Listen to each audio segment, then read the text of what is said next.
শুনছেন সবসময় ভূত স্টাইল অফ তুর্য। আজ সঙ্গে আছি নাঞ্চিবা নেওয়ার। আপনারা কেমন আছেন সবাই? আমি ভালো আছি। আজ আপনাদের সাথে শেয়ার করব আমার জানা একটি ঘটনা। ঘটনাটি মোটামুটি পুরনো, 10-12 বছর আগে। কাঁচপুর নামের একটা মহল্লা, মফস্বল এলাকা আর কি। তো সেই এলাকায় ঘটা একটি ঘটনা।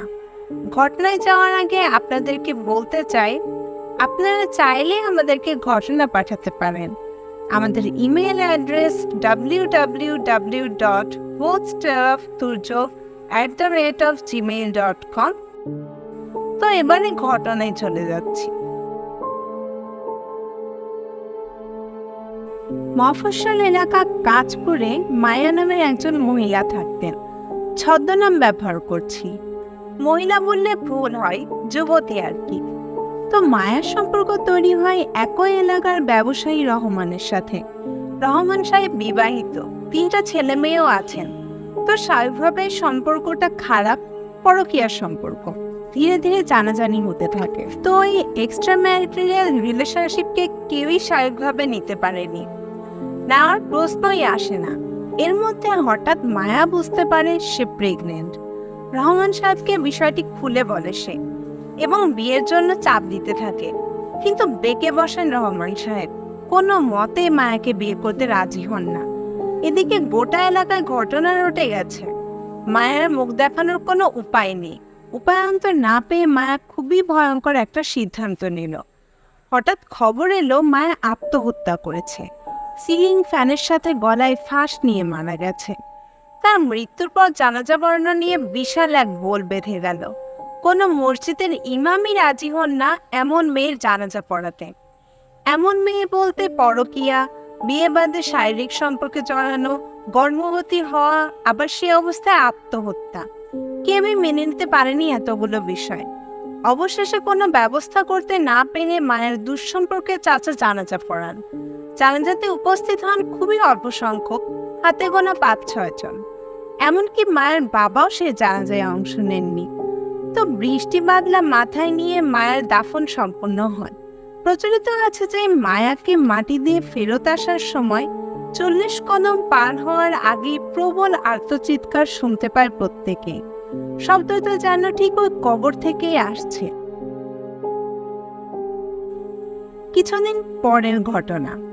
কবরস্থানের পাশেই বিস্তীর্ণ সবুজ চরণভূমি। তো সেখানে গরু ছাগল ঘাস খেয়ে বেড়ায়। কিন্তু হঠাৎ করে ওই জায়গাটাতে কোনো গরু, মহিষ, ছাগল কোনো কিছুই আর টিকতে পারে না। এমনকি গরু বেঁধে রেখে আসলেও খুঁটো উপরে ছুটে পালায়। মফস্বলের মৌলভী সাহেব বলেন, অবলা গরু ছাগল, বোবা প্রাণীরা বহু কিছু দেখতে ও শুনতে পায়। হতে পারে কোনো গায়েবী আওয়াজ বা ভয় আছে সেখানে। তোমরা আর গরু বাছুর চড়িও না ওখানে। এরপর একদিন কোনো এক লোক কবরস্থানের পাশ দিয়ে আসার সময় দেখেন একটা কবর বেশ খানিকটা ভাঙা, আর সেই ভাঙা অংশ দিয়ে ধোঁয়া বের হচ্ছে। আগুন লাগলে যেমন ধোঁয়া বের হয় তেমন। এরপর কিছু লোকজন মিলে কবরস্থানে গিয়ে দেখে এটি সেই মায়ার কবর। তারা কবরের ভাঙা অংশ মাটি দিয়ে ভরাট করে। কবর মেরামতের পর তাতে গাছের ডাল ভেঙে পুঁতে দেয়।